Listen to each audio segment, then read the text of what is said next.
Romanos 3, del 10 al 18. Bien, entonces si puede ayudarme ahí Álvaro con la proyección. Romanos 3, del 10 al 18.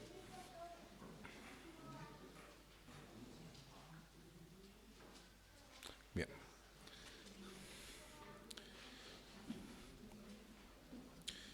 Ya lo tenemos proyectado, así que los invito a leer. Dice así: como está escrito, no hay justo, ni aun uno. No hay quien entienda, no hay quien busque a Dios. Todos se desviaron, a una se hicieron inútiles. No hay quien haga lo bueno, no hay ni siquiera uno. Sepulcro abierto es su garganta.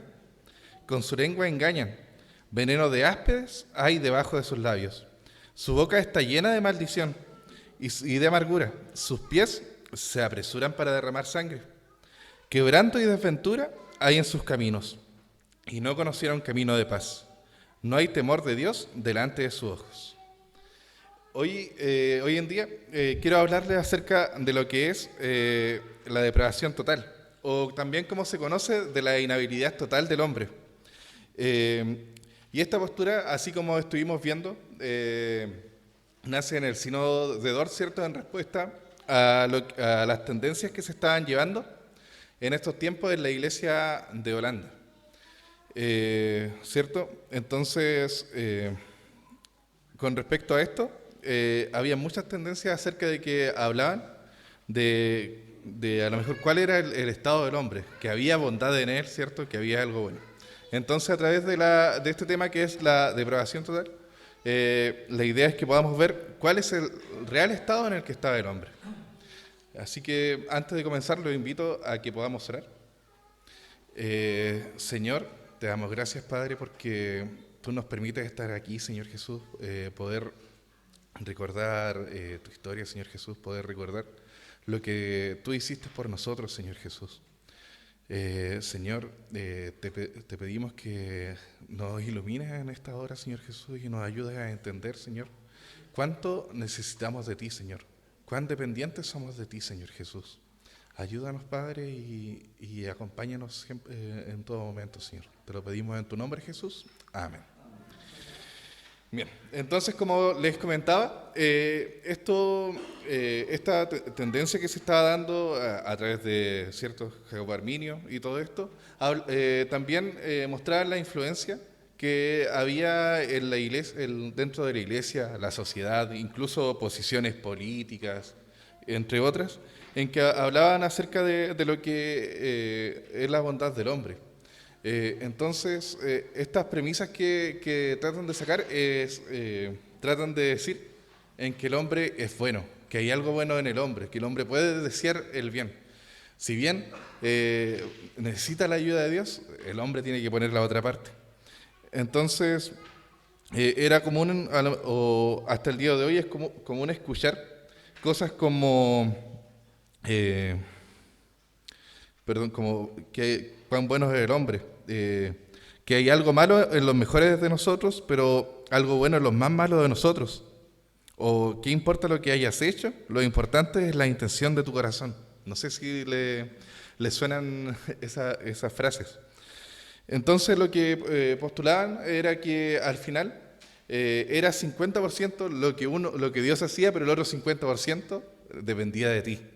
Muy lejano a lo que enseñaban los reformadores. Y ese pensamiento a lo mejor no está muy distante en la realidad que hay hoy en el mundo.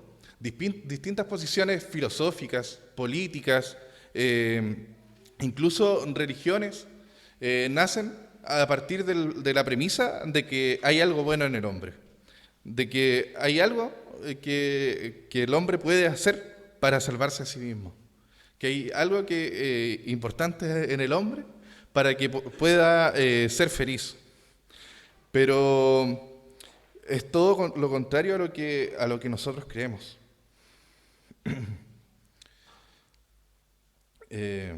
Entonces, estas posiciones aluden a que podemos desear lo bueno y justo por nosotros mismos, y se empieza a normalizar esa idea. Pero realmente, ¿cuál es nuestro estado sin Dios? ¿Cuál es el estado que tenemos post-caída? Y para eso los quiero invitar también a leer lo que dice nuestra confesión.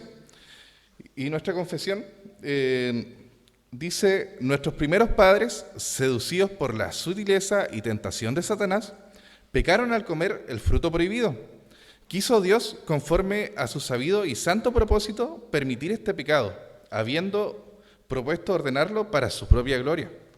Por este pecado cayeron de la rectitud original y perdieron la comunión de Dios, y por tanto quedaron muertos en el pecado, y totalmente corrompidos en todas las facultades y partes del alma, del cuerpo, siendo ellos el tronco de la raza humana.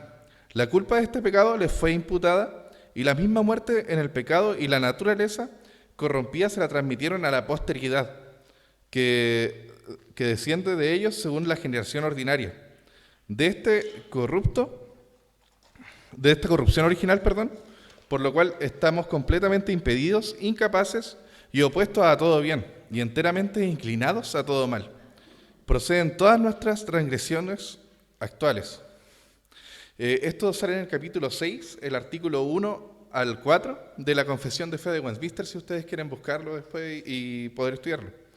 Entonces, a través de nuestra confesión podemos encontrarnos que después del pecado de nuestros primeros padres, ¿cierto?, de Adán y Eva, estos cayeron de esa rectitud original en que estaban y perdieron toda comunión con Dios.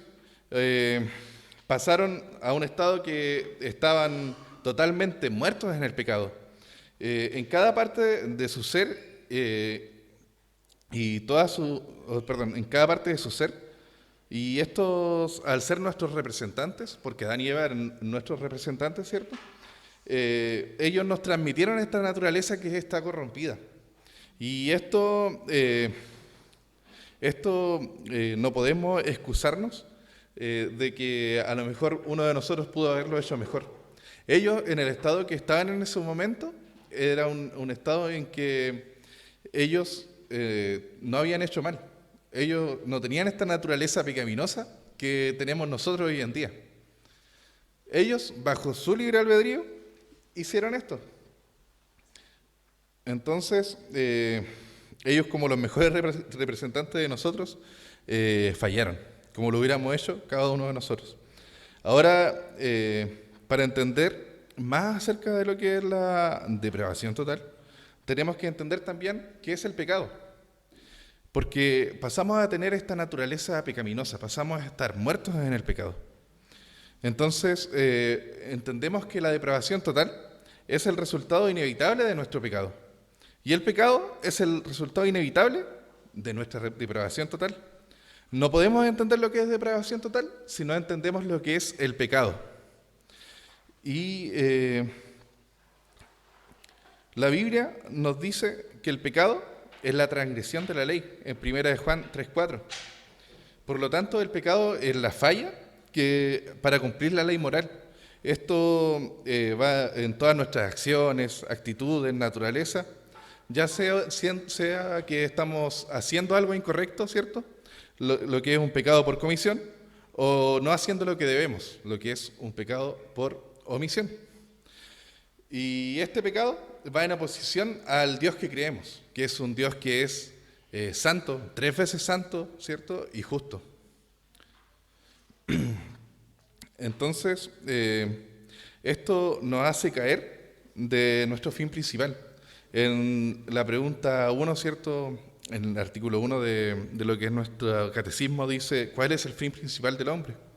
Y la respuesta dice que el fin principal del hombre es glorificar a Dios y gozar de Él para siempre. A través del pecado, hermanos, nosotros caemos de este fin principal. Si nosotros tenemos infelicidad hoy en día, es porque no estamos cumpliendo nuestro fin principal, que es glorificar a Dios y gozar de Él para siempre. Entonces nosotros en este estado pecaminoso nos separa de este propósito y nos acarrea hacia la muerte y una infelicidad total. ¿Y cuál era el estado del hombre antes de la caída? Como se los mencioné, el hombre antes de la caída eran nuestros mejores representantes, porque ellos eran a imagen y semejanza de Dios. El hombre fue creado perfecto a su imagen y semejanza, ¿cierto? Y el catecismo 10, o sea, el catecismo menor en la pregunta 10, nos dice cómo Dios creó al hombre. Y la respuesta nos dice, Dios creó al hombre, varón y hembra, según su propia imagen, en ciencia, justicia y santidad. O sea que el hombre en ciencia, justicia y santidad estaba a imagen y semejanza de Dios, con dominio sobre todas las criaturas. Entonces, aparte de que el hombre, Dios lo había hecho a su propia imagen, también Dios le dio un privilegio que estaba sobre toda criatura. Como lo podemos ver también en el Salmos 8, del 4 al 5, donde dice, ¿qué es el hombre para que tengas de él memoria? Y el hijo del hombre para que lo visites. Le has hecho un poco menor que los ángeles y lo coronaste de gloria y de honra. Entonces, hermanos, nosotros aún teniendo todo esto que nos brinda Dios, teniendo todo esto que Dios le dio al hombre, bajo una sola alianza, ¿cierto? Que era sobre una obediencia perfecta, que el hombre le obedeciera perfectamente. ¿Y qué es lo único que no debía hacer? Comer, ¿cierto?, del árbol, del conocimiento del bien y del mal. Y más encima se lo dejó con una advertencia de muerte. Entonces el hombre, bajo su propio libre albedrío, falla, cae en esto, y al caer y fallar en este pacto, en esta alianza que Dios había hecho con él, cae de este estado de perfección, cae en este estado en que Dios le fue creado. Génesis 1:31 dice, y vio Dios todo lo que él había hecho, y aquí que era bueno, en gran manera. Fue la tarde y la mañana del día sexto. En esta condición, éramos buenos, Dios nos creó, y Dios hizo ese pacto con el hombre, que era un pacto probatorio con el ser humano. Entonces, Adán es el hombre que nos representó a toda la humanidad, y todos nosotros hubiéramos hecho lo mismo que Adán si hubiéramos estado en esa situación. Si bien el estado del hombre no conocía el mal, a través de su libre albedrío sí podía hacerlo. Ese era el estado del hombre antes de la caída. ¿Y cuál es el estado del hombre después de la caída? En este estado ya el hombre no puede dejar de pecar. Su libre albedrío se ve afectado. En la pregunta 19 del Catecismo dice, ¿en qué consiste la miseria del estado en que cayó el hombre?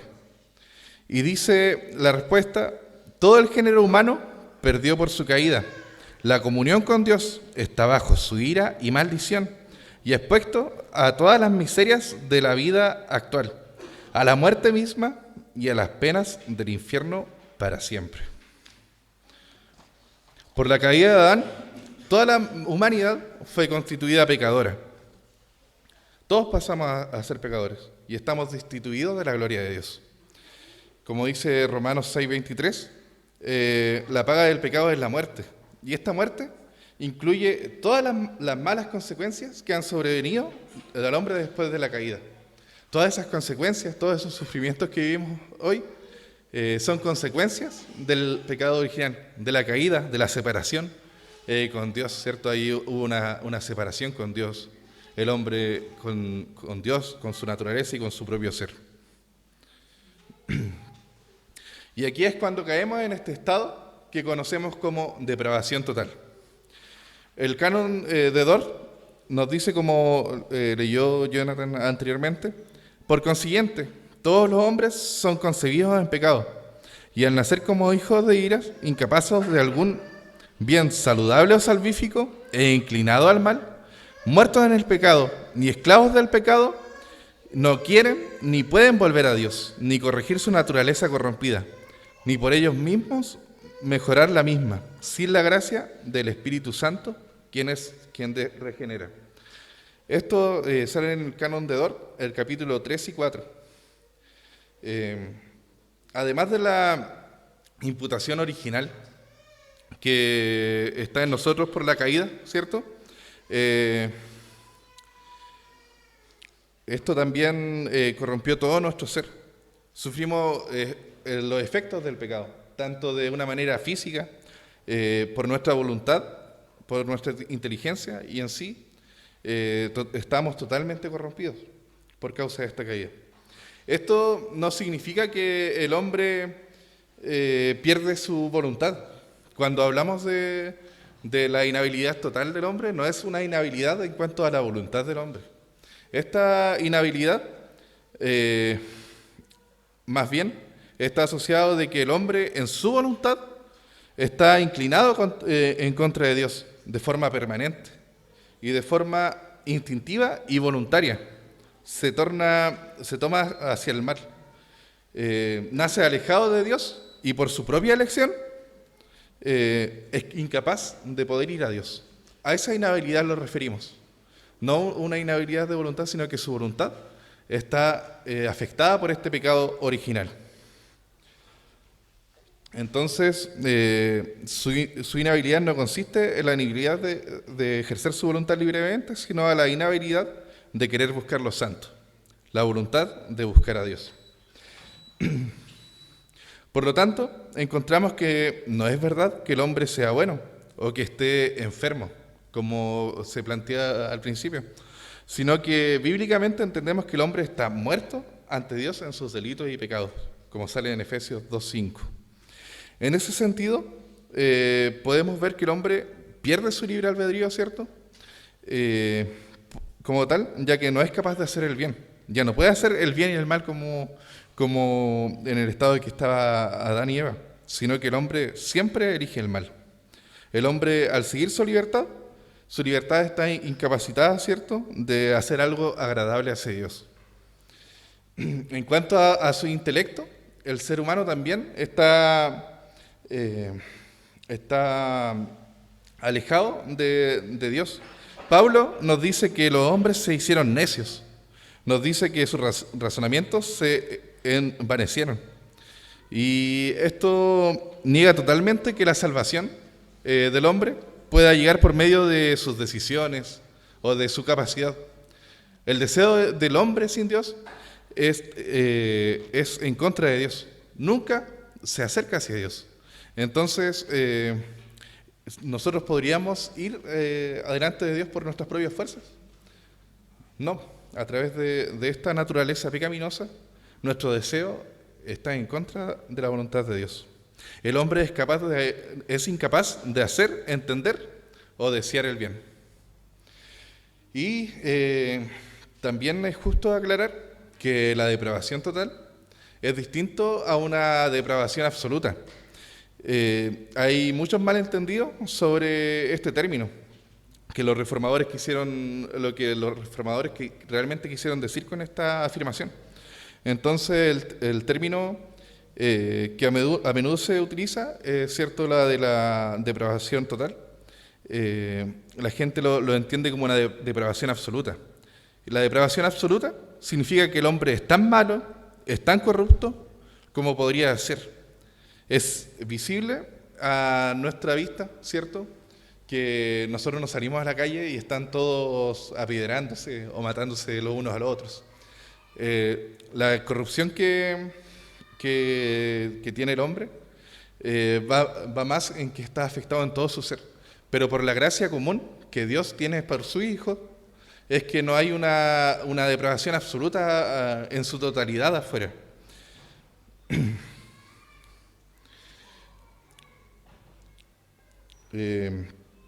A pesar de los muchos pecados que hemos cometido, a lo mejor individualmente, podríamos haberlo hecho peor, podríamos haber pecado más a menudo, o podríamos incluso haber cometido pecados más atroces, o podríamos haber cometido un mayor número de pecados.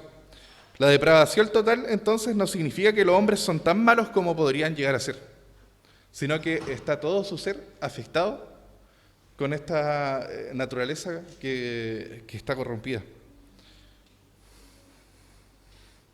Lo que sí significa es que el pecado del hombre está extendido en todo su ser y que solo busca pecar.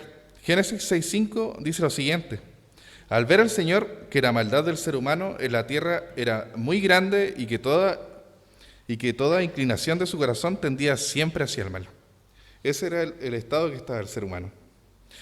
Y hoy, a través de la gracia común, podemos ver a lo mejor muchos ciudadanos que se ven como ciudadanos modelos, ¿cierto? Personas que son rectas. No todos son ladrones, ni todos son asesinos. Podemos ver personas que hacen incluso obras caritativas que parecen buenas, ¿cierto? Bajo ciertas directrices. Pero estas personas están lejos de cumplir con agradar a Dios. Están lejos de cumplir la voluntad de Dios. Ninguna de sus obras son agradables a Dios, ya que no nacen de un corazón que quiera agradarles. Como tampoco le agradan las acciones que se pueden hacer que Él no pidió, ¿cierto? Dios no ha ordenado ciertas cosas en que el hombre busca agradar a Dios. Entonces, Martín Lutero decía algo, que no es meramente una insuficiencia de cualidad de la voluntad, o una mera insuficiencia de iluminación en su intelecto, o de fuerza en la memoria. Por el contrario, esta es una completa depravación de toda la rectitud y la habilidad de todo poder del cuerpo, al igual que del alma, del interior y del exterior entero del hombre. En adición a esto, es una inclinación al mal, una repugnancia a lo bueno, una inclinación opuesta hacia la luz y sabiduría. Es el amor al error y las tinieblas, un escape de las buenas obras y un aborrecimiento de ellas, un correr hacia el mal. Es lo que decía Martín Lutero acerca del estado del hombre. Entonces, la depravación total significa que cuando Dios escudriña el corazón del ser humano, los afectos, la conciencia o la voluntad o cualquier parte del cuerpo, encuadra cada parte dañada y contaminada por el pecado. Aparte de todo lo que sea contrario a lo que es la gracia salvadora, cada parte se aleja de Dios y persigue activamente el pecado. Y eso es las luchas que podemos ver comúnmente en nosotros mismos. Nuestra naturaleza está inclinada hacia el mal. El mismo apóstol Pablo lo decía, que él hace lo que no quiere, eso es lo que hace. Entonces, eso es lo que habla acerca de la naturaleza pecaminosa. Y podemos ver a través de nuestra experiencia, y si el Espíritu nos ayuda a través de nuestra experiencia, podemos entender lo que decía Jonathan Edwards cuando dice: cuando miro mi corazón y veo mi maldad, parece un abismo infinitamente más profundo que el infierno. Ese es el estado en que estamos sin Dios. Ese es el estado natural del ser humano. No es que nosotros podamos desear el bien. No es que yo tenga un corazón más limpio que el del otro. No es que, como hablábamos, en que Dios viera lo bueno que tú podías hacer para poder salvarte. Porque tú me ibas a cumplir y tú ibas a perseverar. Es porque te escogió. No, es todo lo contrario. Es gracias al amor y el deseo de Dios que estamos aquí nosotros. Y en vista de todo lo que hemos hablado, puede haber una desesperanza, ¿cierto? Ya que hemos escuchado malas noticias. Somos incapaces de hacer, entender o desear el bien. Nuestro corazón está inclinado siempre hacia el mal. Estamos muertos en el pecado. Entonces, ¿cómo nosotros vamos a poder cumplir nuestro fin en la vida? ¿Cómo vamos a poder ser felices? ¿Cómo vamos a poder gloriarnos en Jesucristo, en Dios? ¿Y cómo podemos obtener esta salvación que necesitamos tan desesperadamente? Entonces, aquí viene el spoiler de lo que vamos a estar viendo. Y es que vienen buenas noticias. Y esas buenas noticias son las buenas noticias del Evangelio. Esas buenas noticias es que Dios, en su gran amor y misericordia, y en su soberana voluntad, estableció un pacto de gracia para que sus escogidos, ¿cierto?, puedan disfrutar, gozar de esta vida eterna y dejar ese estado de pecado y de miseria que hablamos anteriormente. Entonces, a través de Él que es el único Redentor, que es nuestro Señor Jesucristo, quien siendo el Hijo eterno de Dios, se humilló a sí mismo, ¿cierto? Y se hizo hombre y se hizo obediente hasta la muerte, y una muerte de cruz, como lo dice Efesios 2:8. Y no solo esto, sino que también resucitó y está sentado a la diestra de Dios. Nuestro amor por Dios es posible, porque Él nos amó primero. Él cambió ese corazón de piedra que teníamos y lo transformó en este corazón que puede ser más receptivo, ¿cierto?, a su palabra. Solamente a través de su amor y su misericordia es que nosotros podemos encontrar esta salvación. Solamente a través de su amor inagotable, de su de elección incondicional, es que nosotros podemos llegar a Él. Si Él no nos elige, si Él no nos llama, es imposible ir hacia Él. Y todo lo que vemos que podemos hacer buenos ahora, lo que podemos llamar buenas obras que están en nuestro corazón, son cosas que Él dispuso, Él pone en nuestro corazón, ¿cierto? Como dice Filipenses 2:13, el querer como el hacer, por su buena voluntad. Entonces, mi invitación es poder encomendarnos a este Dios que tanto nos amó, que aún siendo tan pecadores, a este extremo que todo nuestro ser era pecador, que estábamos muertos en el pecado, que era imposible ir a Él, por su gran amor, que aún siendo tan pecadores, como hemos podido ver, Dios dio a su Hijo unigénito por cada uno de nosotros. Entonces los invito a que podamos encomendarnos a este Dios soberano y a este Dios de eterno amor y eterna misericordia. Les invito a que oremos. Señor, te damos gracias, Padre, porque tú eres bueno con nosotros, Señor Jesús. A través de tu palabra, Señor, nos encontramos, Señor, y de nuestra propia experiencia, cuán malos somos, Señor Jesús. Cuán inmerecedor somos de tu gracia, Señor Jesús. Te damos gracias porque en tu misericordia, en tu amor, Señor Jesús, en tu eternidad, Señor Jesús, tú nos amaste, Señor Jesús. Tú nos proveíste de este Salvador que necesitábamos, Señor Jesús. Padre, y nos salvaste de esa miseria, de esa donde estábamos literalmente muertos, Señor Jesús. No podíamos hacer nada por nosotros mismos y tú viniste a nuestro rescate, Señor. Te pedimos que nos ayudes a recordarlo constantemente, Señor Jesús, cuando queramos autojustificarnos, Señor Jesús, obtener cosas por nuestras propias obras, Señor Jesús. A través de tu palabra nos encontramos, Señor Jesús, que nuestras mejores obras son como trapo de inmundicia delante de ti. Te pedimos, Padre, que nos enseñes, Señor Jesús, que nos ayudes a recordar tu evangelio día tras día, Señor Jesús, porque todos los días necesitamos recordarte a ti, Señor. Y nos ayuda, Señor Jesús. Y nos permita, Señor Jesús, a no ser egoístas, Señor, con esto que tú nos has entregado, Señor Jesús.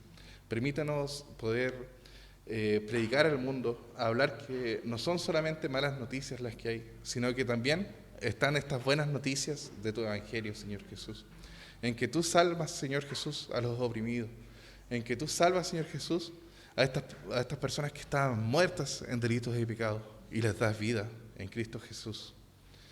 Te pedimos todo esto, Señor Jesús, y que nos ayude, Señor, en lo que resta de esta vigilia. En tu nombre, que sobre todo nombre, en el nombre de Jesús. Amén.